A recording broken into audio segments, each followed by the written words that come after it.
what is up, you awesome people? This interview with Temple it was really, really fun. The reason why I loved interviewing Temple is I've coached Temple for a long time. Temple's worked for us before. He's just a really, really awesome dude and he's crushing life. This is going to be perfect for anybody who wants to succeed in business and didn't necessarily have the best start. Temple didn't grow up in the easiest of circumstances. He grew up in a trailer. He was used to being talked down to. He was like the poor kid on the block. And now the dude's crushing it. He's making a lot of money. He's had a lot of success and he's got a really, really awesome mentality. So it'd be brilliant for anybody who is younger and wants to have more success, or anyone who is actually even a little bit older, hasn't had the best start in life, but wants to go forwards and absolutely dominate, because the mindset lessons that we can all learn from Taylor that I took away are really, really awesome. Now, one thing I also want to go into this too, to make it even more beneficial for you guys, is using one thing that I do. It's a quick little memory hack and learning hack. If we want to learn faster, we've got to look at how can we increase our memory and how can we increase our brain speed. And that's why I use this stuff. It's lines, man, okay? I'll just zoom in here so you can see it. So this is the, there we go, we got it now. Still not, it's refusing to zoom. There we go. So this is the lines main that I use. It's called Lucid. It's made by Harry Orr, one of our coaches here at JCF. I punch 3 meals of this stuff every single day. And the reason why I do this is because when you take lines mate, it increases a neurotransmitter called acetylcholine, right? The acetylcholine increases our brain speed, our memory, our learning, and so on and so forth.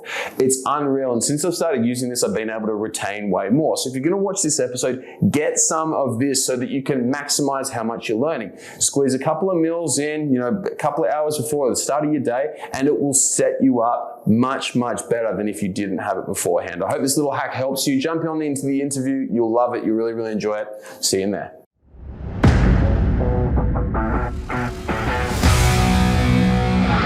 Welcome on, my brother.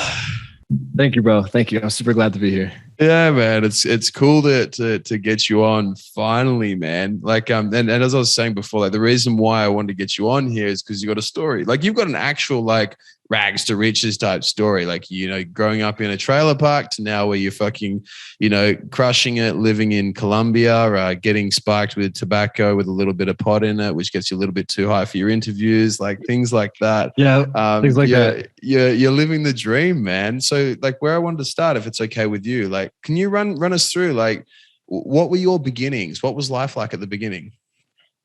Well, I grew up in a super small town in Fort Bragg, California. It's on the northwest coast. And I lived there till I was 18. Didn't really have much to do besides like hunt and surf and hike. There was lots of hiking. That I loved. It was beautiful. Hiking was my favorite thing out there. But the day I got 18, I just wanted out. So I actually left high school early. And that was like a whole nother story on its own if you'd want to figure that out.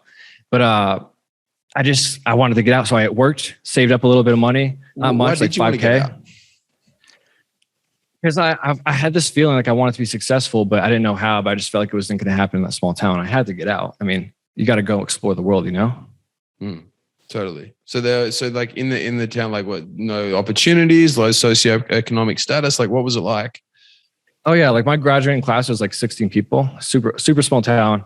There's Fort Bragg and there was Mendocino. I think the total population of Fort Bragg is 10,000. So the closest city, put it this way, is San Francisco, and it's 4 hours away. So it's isolated. It's remote. Okay. And so then you left Fort Bragg, and then where'd you go? I flew to Portland, Oregon. And I pretty much just chose that place because I kind of closed my eyes and put my finger on a map. And I was like, wherever I land, I'm going to go there. But I obviously got to be inside the United States. I wasn't going to fucking end up in like some remote island somewhere.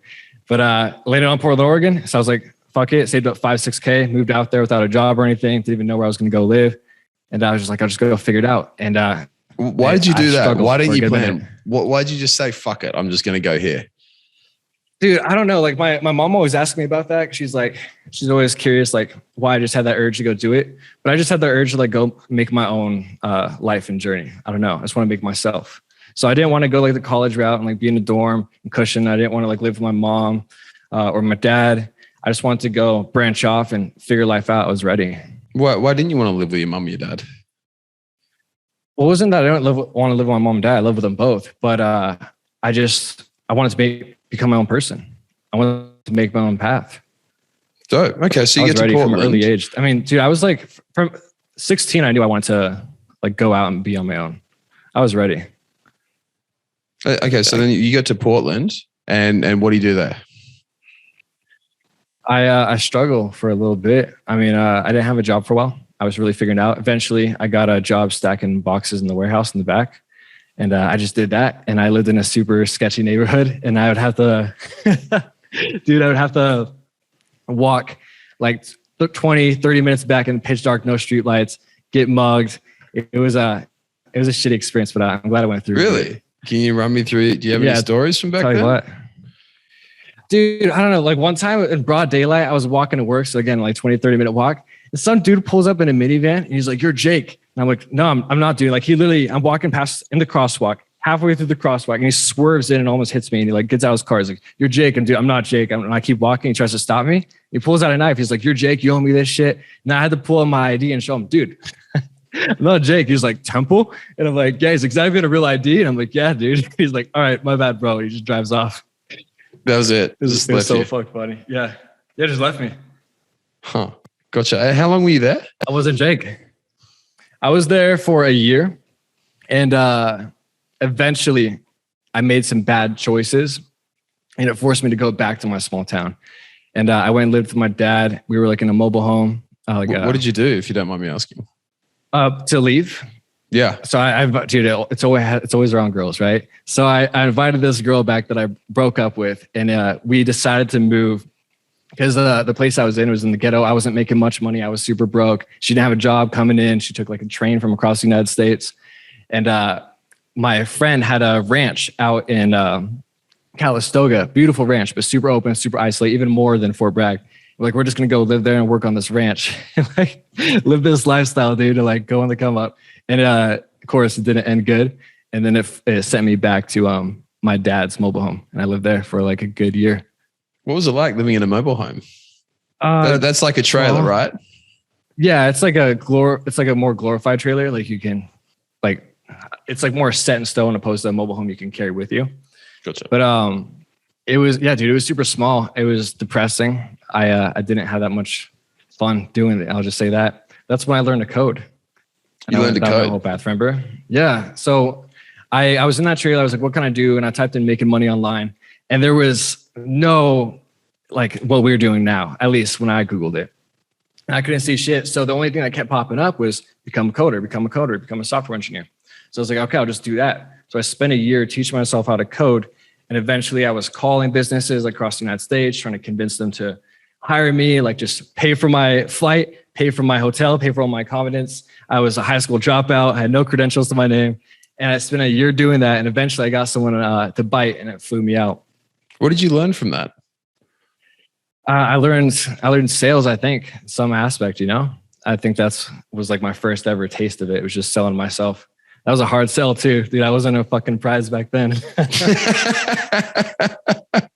Yeah, man. A high school dropout who lives in a mobile home isn't exactly, winning many gold medals there. So, okay, why was it that you were so tenacious though? Like a lot of us, right, when we have something shit that comes up, when life throws us a curveball, we just say, fuck it, whatever. I'm going to go get a job at a supermarket, or like we don't go and like push for what we really want to do. We just go and take a super easy option.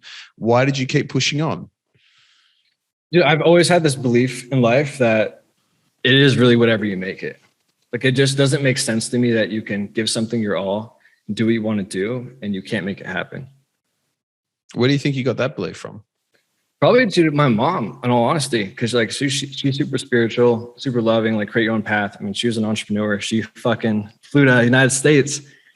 She lived in France, born and raised, and then she flew to the United States at 20 and got a job, didn't speak the language, and just made it happen. And now she has her own business. She's thriving. So I think I just probably saw that growing up with her. She was always super resilient, man. Like whether she got in the divorce with my dad or whatever was happening, like she was always just the toughest woman I know. She was the toughest person I know, period.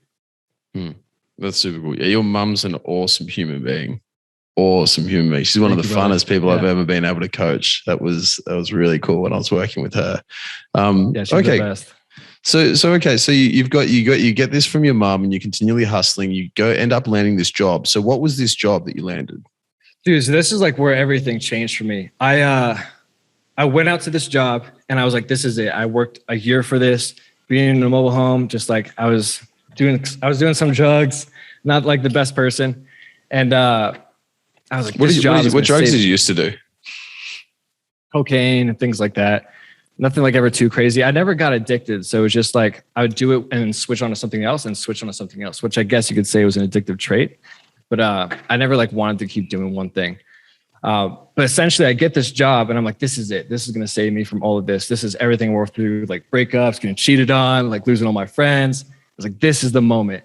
And I remember getting the tour. They had like a penthouse suite in a skyscraper in downtown Portland.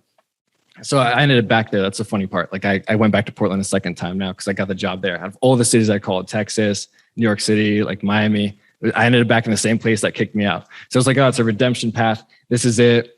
And we're walking around the tour. She's giving me the office tour and she sits me down in my cubicle. And then I'm listening to the clock tick and I'm just like, fuck, this is everything I worked for. This moment right here, being stuck in a cubicle, listening to the phone ring, like being told when I can have lunch, when I can have vacation. It's like, this is all like, I feel like was a lie. Like I just lied to myself. And that was the moment that really set me out towards the path I'm on now.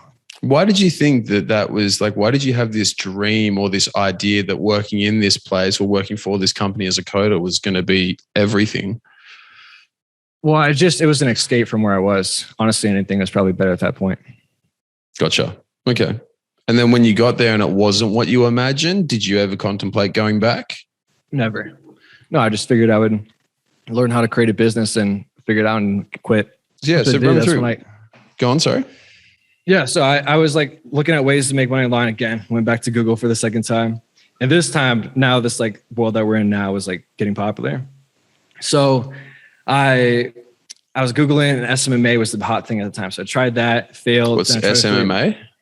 Social media marketing agency. Gotcha. Just like, yeah, lead gen stuff. So I did that, failed, went to affiliate marketing, failed, drop shipping, failed. And then I went back to SMMA and I was like, fuck it, I just got to do this. And that's when like sales came back in. And I started cold calling businesses on my lunch break, right before work, after work, not getting any bites. And then I was 30 days in and I still didn't have a client. All right. And I was just like, fuck this, I'm going to quit. So I quit and I was like, I got 30 days to figure it out. Cause at the time I was blowing all my money on courses, coaches, mentors, all that. So I had no money saved. I was living in this really shitty Craigslist apartment. And I was like, I got 30 days to figure out my rent situation. So I'm cold calling businesses left and right. On the 27th day, I landed my first client and then everything took off from there. Dope. So you landed the first client. Like who was this first client? It was a gym to get leads for. How'd that go? Oh, I failed horribly. Not even close. Dude, I sucked at marketing, man. So that was the thing is like, I had to kept calling clients because I knew if I signed a client, they weren't going to stay on the second month. So it was a constant hustle of just like pretty much selling on the phone, losing the client, and keep going. Really? Horrible. How did you go with knowing that like the service that you're delivering like wasn't that great? Well, dude, it's not like I purposely sat there and was like, fuck, I'm going to give them a horrible service. I tried everything. I was spending all the money coming in that they're paying me on more courses and mentorships. So I wasn't even saving up more than 1 month's rent at a time. And I was just trying to get it down, but I just couldn't. I was not good at marketing. You're right. It was really because I didn't have a sales process in place for them because I was just getting them leads and they didn't know how to convert the leads. So I never really taught them that they had to call them and what scripts to use and all that. That's the biggest issue with marketing. Hey, man, I see this all the time. Yeah, it is. Like I remember with like when I was doing a lot more business coaching than what we do now, I remember teaching some people. And first of all, I have a firm belief that some people just shouldn't be in business. Like some people will just never, ever make it. But I remember going and teaching these guys a lot of strategies on how they can bring in clients, how they can attract their ideal customer, all that sort of stuff. And then seeing them, like watching their results, seeing the leads who are booking in, making sure they're super qualified, and then seeing them just fucking fumble the ball over the line. Like just drop it on the sales call. I was like, oh my God, it is the most frustrating thing, isn't it? Yeah, it's a hard business model. Yeah, man. So eventually I just, I saw all the social media marketing agencies. I joined these Facebook groups and I was like, yo, I don't get why they agreed to this. I'll close your deals. You got to cold call or cold email them or whatever and bring them for me. I'll close them. And then I'm going to take 50%. Then I'm going to walk off. And I did this for like a good minute. For about 6 months. And that's how I was making a living for a good while. How much did you make out of it? 50% is good comms. Like, I don't know how you negotiated that. But it was on like 2K retainers and things like that. But dude, all these guys were super new too. Like we're all super new trying to figure it out. wasn't an experienced agency or anything like that. Gotcha. So why do you feel you gravitated towards sales? You know, man, it's not that I ever really like sales in particular. I just like communication and learning that. And so that was like an outlet of sales. I like learning in the dating game, you know, and how that applied. And it was pretty much like the same thing. I felt like that transferred over. But it's never like I ever like fell in love. Like I want to do specifically sales. I didn't really start enjoying it until I did high ticket. Yeah, gotcha. Okay, so you're selling these offers where you're on like 2K retainers, you're getting 50% comms. You did that for 6 months. Is that right? Mm-hmm. How much did you make over that 6 months? Dude, I don't know. I'd make anywhere between like 15 to 20. Nice. That's not bad, huh? Yeah, I mean, for myself, it was like it was a lot. And then I pretty much gave that up because I ended up creating my like own sales program. We went down that route for a while. And how'd that go? Today. Dude, it was all right. It was actually a lot of fun at the time. I partnered with a guy named Rob Quinn, and we had a lot of fun creating this stuff. But eventually I just wanted to do off. I felt like this was the real answer, to be honest with you. I felt like I shouldn't be teaching something that I haven't already mastered. And I was like, yeah, I'm good at it. And yeah, there's a philosophy, like just teach the people that know less than you. And that is true to an extent. But I felt like I just really want to dive into it a bit more and master a craft. And I'm not saying I'm master now, but I feel like I'm a lot better than I was back then. Yeah, gotcha. Okay. And so you start creating this course, and then like, did you just end it straight away? Did you give it back to Robert? Like, what did you do there? Yeah, I just gave it to Rob, and then I just went off and this was the thing, dude. I was in Kansas City at the time, and me still being super young and reckless, and I was like just turned 21. I thought it would be fun to, you know, spend all my money. So I spent all my money in a super nice apartment. Was going out all the time. So I wasn't saving anything. So when I that left, always ends well, doesn't it? Dude, it was so bad. I had fucking 3 months of rent saved up. That was it. I was in a super expensive place at the time for myself, but still. And I'm going down that path, and I'm trying to figure out all this stuff. And then I'm like, fuck, I'll just start an agency. So I start that. And that's when I met Joel Kaplan, because I bought his program. And he's like, fuck the agency, just sell my program. And it was 4K at the time. And I was like, well, let's make it 10, drive leads, and we'll create it. And then obviously that took off, and he's doing amazing. But yeah, it's kind of where I am today now. Sick. And you mentioned before, like you love the dating game. How did you go like with the dating game and sales? I've heard a lot of guys say that the two work hand in hand. What do you mean? Like how do they synchronize? Yeah, the better that you are with sales, the easier that dating gets. Well, one, it's like the confidence that, you know, you can like get what you want ultimately from your words. But two, I mean, there's like, you know, there's trial closing, there's objection handling, there's the whole 9 yards. It just transfers over in a different way. Totally. So where did you start to get your confidence from? Because, you know, as you said at the start, like you were in Portland, you're working a shitty job. You came from a background which wasn't great, wasn't instilling a whole heap of confidence. Like, where'd it come from? Honestly, bro, I was always super arrogant from a super young age. My mom will say that. Like, I always felt like I had it going for myself. That's cool, man. There's something about having a mum that believes in you, which is really cool, huh? Yeah, it is. Yeah, I wouldn't be who I am today if it wasn't for her. I don't believe that at all. What type of impact did your dad have on you? That's a good question. I don't know, man. Like I have certain moments that are definitely powerful with him, but I'd say how to be a loving man. Yeah, that's probably what I'd say. How to be a loving man. Yeah. That's important. Yeah, definitely. How, if you don't mind me asking, like how would you describe your dad?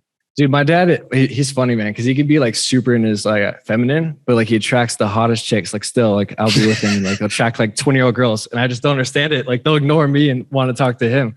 And then he can have his sides where he can definitely be like super intense and super like in that zone. So it's like I kind of learned that duality with him. Totally. Okay. So when you like look back on like your upbringing, like you have two really, really fucking awesome parents. Why do you feel that you don't look back up on that upbringing with like total, I'm going to say happiness, but it sounds like from what we've talked about that there was almost like there just wasn't enough for you back there. Why do you think that might be? Well, bro, I just think like any 18-year-old is going to want to leave this small town and branch off in the real world. Totally. Just what it is.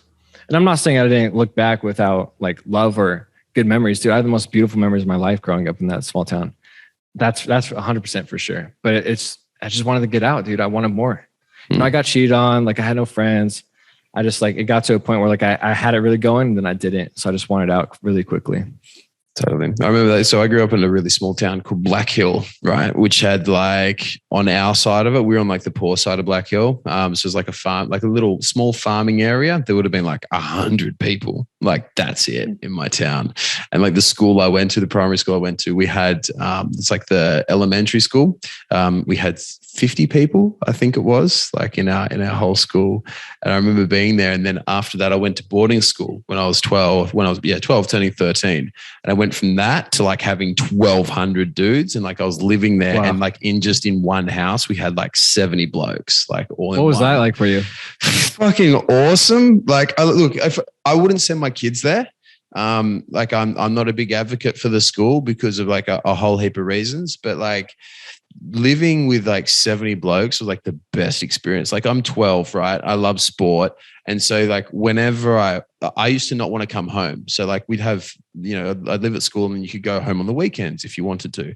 I'd be like, nah, like I'm staying here because I had footy, I had cricket, I had basketball, I had all my mates with me like all the time. It was a phenomenal experience, like really, really cool experience. We had like everything there. What was that? Yeah. See, I always thought I wanted that, but then growing up, I'm like, I'm too introverted for that. I would just go like crazy not being able to have my own space of privacy. It's difficult on space and privacy, really difficult. It's definitely a learning period. And if you are someone who's an introvert, like it's not quite as fun. Like I did really, really well at that school and it served me perfectly because I was a little bit bigger. I was good at sport. And like, when you look at boys playing with boys, like that's how the hierarchy's made. It's like if a boy is bigger, stronger, better at sport, he's going to do better. If he's smaller, weaker, more feminine, whatnot, he's not going to do as well. And I look at the difference between my brother and I was a little bit older than my brother, like when I started. So he was young for the year. So here in Australia, we've got like weird times where you start going to school. So he was like one of the youngest in our grade. And just the difference in like, he was pretty much like 9 months behind all the other kids, super different experience to me. Still loved it. Still got a heap of really good mates out of it. But in terms of like the way, like the times we had at school, like very, very different. It's like, I wouldn't recommend it. Like now I wouldn't recommend it, wouldn't advocate it, but fuck, I certainly had a whole heap of fun there. Like a lot of fun. Yeah. I always wondered that was like those kids that go to school and they have like 16,000 people in their high school. That'd just be so intense. It's like a city you're living in. It's like you learn a lot about people, right? Because all the big kids shit on the little kids, right? Like that's just how it is. Yeah. And we had this thing because it was like a bit of an army school. There was this inbuilt, looking back on it now, it's like inbuilt bullying, right? It's just like, if you're at the top of the pack, you shit on everyone down. And it's like this constant power struggle. I remember like just intentionally not fighting, like punching, but like wrestling older kids just to move up in that hierarchy a little bit, just to get a little bit of respect. It's it's a little bit weird like that. And probably where I got my competitive streak from. Yeah, dude, I think that's why I struggled growing up. Cause like, and that's why I think I like the sales. Cause I didn't have that going. So I didn't learn my communication skills. I felt like. Totally. So where did you start learning your communication skills?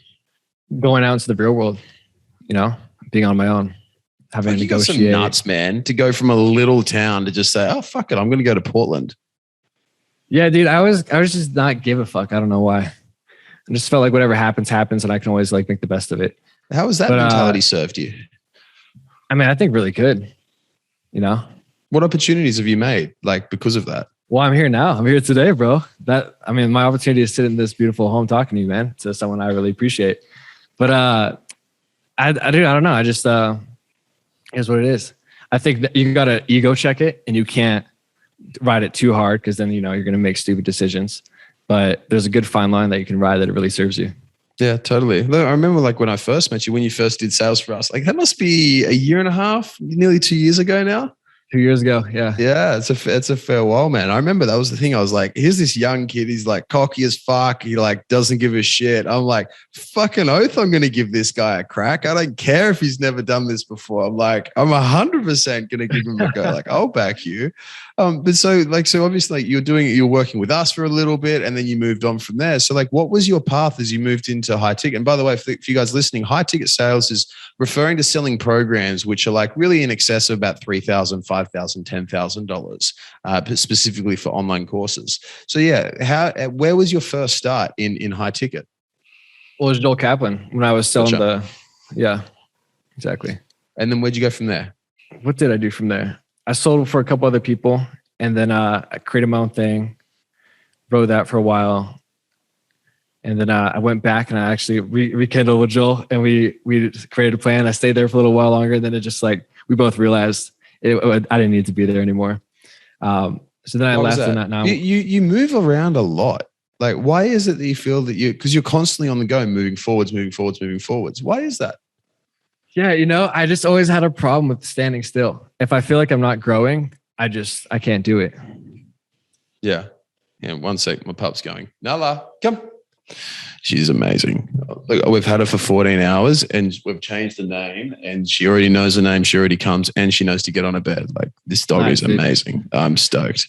I was wondering what happened if you got a dog and they just didn't listen to your commands. And then what do you do to them? You just fucked? You have a dog that doesn't give a fuck? Totally. So my brother trains dogs. He's quite good. He's actually amazing with animals. And nice. I was talking with him about it, and he obviously doesn't do dog training anymore because he says like he loves working with animals, but he doesn't like people. And the issue is that it's never the dog's fault. It's the human's fault. Like, if you got a dog that won't stop barking, biting, nipping, like doesn't come when it's told, it's like, that's your fault. Like, the dog's fine. It's on you. And that was like his biggest difficulty. Was it him that said that? Or someone else who said that? That's the biggest difficulty about dog training, is that it's every time the human. So if you have a good human, it's really easy. Yeah, dude. People that love animals always have a hard time with people. Yeah. I remember thinking, like, when I was growing up, like, because I grew up on a farm, I had like cows, and I had a pet cow, right? Get this. I had a pet cow that thought she was a dog. So we raised her with our dogs because she was a potty. Her mum died. No way. And yeah, she used to, we grew up in like an old school, I don't know if you've seen it, like, it's like an old school, like Australian style house where there's like, it's like a square and there's like a veranda all the way around it. And the dogs would sleep on the veranda. It's like a porch, and the dogs would sleep on there, and then the cow would come up as well. And then we had to like put the cow out into the paddock with the other cows, because one day she came home, like, and she heard that I was inside, and she started bashing on the door trying to get in. And there's like this 200 kilo, 300 kilo cow trying to get in. That's terrifying. Yeah. But I remember, dude, like, I remember thinking, like, when I was young, I was like, yeah, I don't get people. Like, I can only get animals. And it was, funnily enough, as a boarding school that started shifting. Yeah. Yeah. It's interesting you say that, man. But going back onto you, so like, you're constantly changing, you're constantly moving forwards. Like, why do you have this mentality that you're always pushing forwards, you're always doing better, because you're never satisfied? You're selling $10,000 programs with Joel. You're clearly making good money. Then what stops you from just sitting in the one spot and being complacent? Well, dude, for the longest time, the real answer is I was just running from like demons and stuff I never saw, past trauma that I need to work on. And my escape from that was working on myself and keep moving forward and just don't look backwards. And it got to just an unhealthy amount. And then I had to work on that. And I mean, that's when you and me met, you know? Yeah. Well, why did you reach out to me in the first place? Well, dude, I reached out to you because I realized I got to a point where like I had everything I ever wanted. You know, I had the freedom. I could go whenever I wanted. I was living in a banging fucking condo in downtown Miami. It was a cool place. Yeah. Floor to ceiling windows. That place was amazing. Man, the memories in that one. And, but I had everything, but yet I was like terribly depressed. I had anxiety. I was dealing with a lot of personal shit that you know of. And it just felt like time to just confront everything that I was running from and just finally work on it. Totally. So when we started like working together, did you have any apprehensions? Did you have any doubts about going in and dealing? Because some of that stuff you're dealing with was pretty dark, right? Did you have any hesitations, any things like, no, I can't deal with this. I can't do it? No, man, I'm always like that. Like, I go from like 0 to 100 on something. It's like either I'm all in or I'm all out. So once I'm in, I'm in. And then it's just like, from coach standpoint, it's like, great. If he works out, he works out. If he doesn't, cool. I'll just on to the next one. I'll keep going. But yeah, obviously you amazingly worked out. But yeah, man, I go into things all the time. So no, to answer your question. Totally. I just find that, man, like with a lot of the guys who I interview who are really successful, it's the same mindset. It's the same attitude. It's like, you just say, fuck it. It's like, what's the worst that can happen? It's like, I've got a problem. I want to solve it. I'm just going to fucking do it. And I'm going to go balls deep the whole way. Yeah. My role for that is, if it doesn't matter in 5 years, it doesn't matter today. I like that. I really Yeah. like that. I always ask myself that if something bad happens, I'm just like, will I care about this in 5 years? If I don't, then, it's probably not going to matter. So it shouldn't matter now. Yeah, totally. We give too many fucks, man. As a society, we're so wound up and uptight. Yeah, dude, I'm still working on that. I mean, that's hard. It's a hard muscle to get out because it's ingrained in us from an early age. Totally, man. So, okay. So when we were working together, like what were and go into as much depth as you like, as what you're comfortable with, what were the key things that you wanted to fix when you wanted to improve?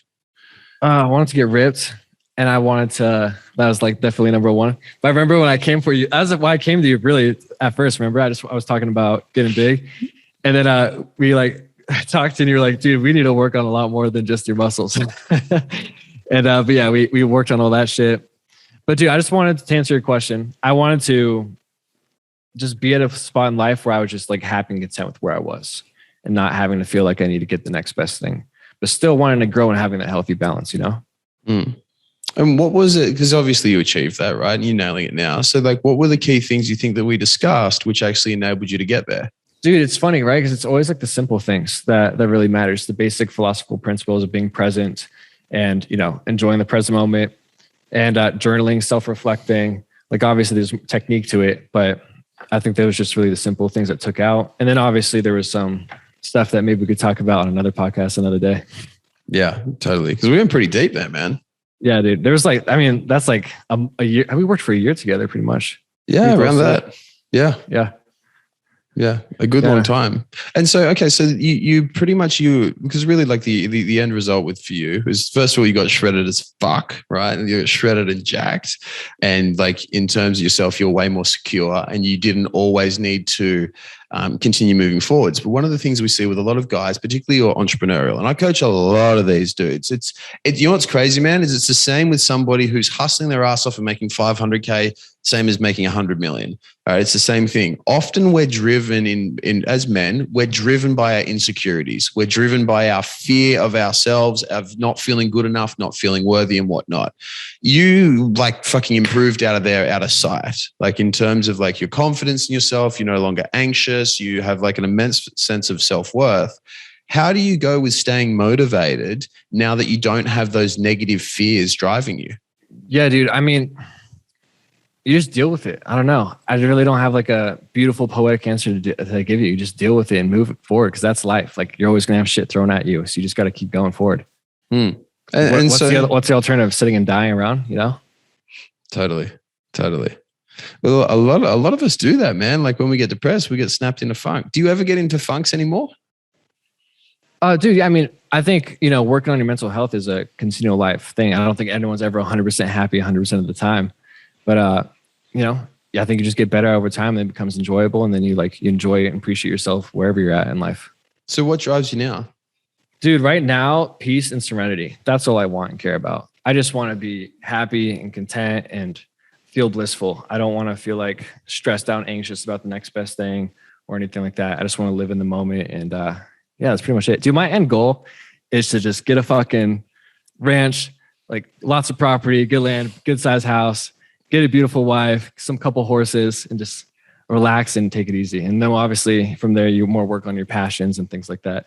Yeah, dude, that's a dream. I got exactly the same thing. Like I just want to have my pup, or probably a couple of dogs. Don't tell Soph I'm getting a couple, but I'm getting a couple. But yeah, I would love some land, man. There's something so nice about being able to farm, about being able to actually live off the land itself, but not from a financial sense, like having it as a business, but being able to have that as a way of life. Yeah, dude, 100%. And I think that's what matters in the day. Cause like I see these guys that are just so fucking rich and so wealthy and they're just so depressed. And I'm just like, I don't understand that. And I think Ty Lopez, man, he has this great video on it. And I'm not a big Ty Lopez fan in the slightest. I remember this one video and he's like life ran on the kitchen sink or something. And he's like sitting on the kitchen counter shirtless, 2 a.m. just like going on this rant about life and like wealth and all that and happiness. But you should check it out if you haven't seen it for anyone listening. But yeah, man, I just think people chase too much and they actually just don't actually care about living life. So yeah, I want to get horses because I rode a couple horses in my day, used to break them, and they're my favorite animal as well. And they bring me a lot of peace. So that's on the bucket list. That's super cool, man. That's super cool. So how dope is that? To say you have a stable, be like, oh, these are my stables. Dude, that's a pretty fucking alpha thing to say, bro. Come on. Yeah, I've never looked at it that way, but now that you say it, yeah, 100%, 100%. I've never been much of a horses guy though. Like they've got them. I prefer like things like you can ride horses, right? But you can also ride a motorbike, and I like things with an engine and an on and off switch. Dude, I like both. I got my Ducati, and then growing up I rode horses. I think that's why I like my motorcycle so much because I grew up doing that. Totally. I love speed. Yeah. There's nothing more freezer than going really fucking fast. That's why I love skydiving. Have you been skydiving yet? Yeah, I've been a couple of times. I don't think it's that fun unless you're doing it yourself. So I'm learning to get my own license for that. But yeah, skydiving is crazy. Dude, honestly, going back to the original question, what do you think we worked on that helped the most? Dude, getting a motorcycle was probably the biggest fucking driver for me. Because I was like getting there. Everything was getting more like confident. But I didn't yet cross that edge, And I was reading that a book, and it said in a page, every man should own a motorcycle. So I literally went to the dealership the next day and then bought that brand new motorcycle. And that was the moment everything switched. Yeah, dude, riding that thing home, like I was like, I found myself. Totally. Have you ever had to come to terms or looked death in the face? Oh yeah, tons of time. Like my whole life, I was fucking young and reckless and stupid. I'd go out surfing in super rough conditions and like almost drown. I rode horses. I got blacked out fucking falling off a horse once.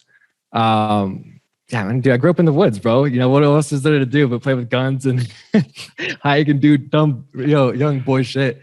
Yeah. There's something really freeing about it, isn't there? About doing that and growing up in that lifestyle? Living that lifestyle, definitely, but also being so close to death and actually know. And it's like the weirdest thing to say, right? Because in our society, we're super afraid of death and like super afraid of how it's such a bad thing and whatnot. I was actually talking with a mate about it at the gym just last night, how like super sensitized we are and like how much we think like death is a bad thing.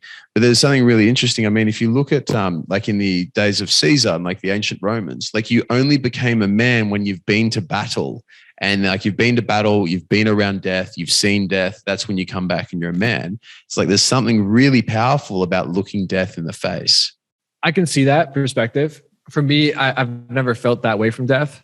I think that moment you're talking about comes from like facing adversity in your life. That's what it is for me. I like that. I really like that. So then, okay, so what are your moves? Like, so now you've gone from Miami, now you're living in Colombia. Why the fuck are you in Colombia? Yeah, dude, great question. I don't know, man. I just like seeing where I should go back. I love it here. I've been to Medellin a couple of times. I lived here before. It just felt like a good, like, how do I describe it? Base point until I figure out the next plan. Cool. Why did you select like this place of all things? Because you're there, Danny's there. It's like, what made you want to move out down there? Because it's a little bit out of the way. Oh, well, my lease ended in Miami. So that's a great question. I didn't realize I gave you that context. Yeah, my lease ended in Miami, and I just was done living in Miami, man. I just knew it wasn't for me. It was just like, I liked Miami. I had my fun there. I'm super grateful I lived there, but I just got tired. I don't party. I don't really go out and club or anything like that. So it was kind of pointless for me to be there. And I wanted to be more in nature and just relax. Yeah, that's cool, man. That's super cool. So you're in Colombia at the moment, and then you're working. Like you're crushing work at the moment, man. Can you tell us about what you're doing? Yeah, I'm working for Cole Gordon. I'm closing his sales team accelerator offer for closers.io. Hell yeah. How's that going? It's going super good, bro. I'm super grateful to be there. It's I have a lot of fun. I enjoy the people I work with, and I make a good career financial opportunity from it. So then, okay, so now you're dominating this sort of, and like, actually one thing I do want to ask is like with Cole and whatnot, Cole and Mitch, like obviously Coach Mitchell as well. I love that dude, by the way. Like he is an awesome human being, really, really cool. They're super, super high achievers.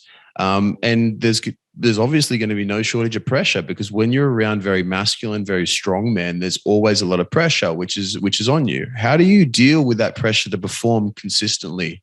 Honestly, man, I'm actually figuring out how to take pressure off. I think that's like the real goal because the pressure doesn't do anything for me. When I'm stressed out, I perform, but I don't perform in a healthy way and it's not consistent. So I want to learn to perform without stress or without pressure. So I kind of just remove that self from it, to be honest. Dope. And how are you doing that? Really just the basics, man. The things we always talk about, meditating, self-reflecting, seeing that I was in alignment with who I want to be today. If I wasn't, what did I do and what can I do differently? Learning is a huge thing, constantly improving. But it's just the stuff that we overcomplicate. People try to make it seem super complicated. But in the deal, even that's why I came back to you at that one point. I was like, dude, I'm stressed out again. I'm feeling pressure. And they're like, all right, are you doing this? Are you doing this? Are you doing this? I'm like, no. I was like, well, dude, do the fucking basics we talked about. It's fucking basic, isn't it? Like being happy and being chill is actually really, really simple when you know how. We make everything, 100%. Sorry not to cut you off. We make everything a big deal. We totally do. So I want to go back to the second point because I really fucking love what you said. And the second thing you said was like, this is who I want to be. Am I acting in accordance with that? Can you go a little bit deeper onto how you do that with yourself? Because I think that's really important. On how I beat myself? On how you make sure that you are constantly in alignment with your ideal self. Yeah, dude, honestly, it's this one quote I wrote down one time that just like helps me realize I can keep doing that. Because for me, what it is consistency and staying on it. So I said, give yourself the place to forgive yourself and be patient with the recovery process. You weren't given a guide. You're figuring it out as you go, and you'll overcome and figure out happiness just as it meant by law of improvement in nature. I love that, man. Thanks, bro. That's super cool. Man, I've really enjoyed like seeing your journey, and I'm really glad that I got to have you on here. You've just launched your podcast again. I've been on it, talking about a heap of raucous shit.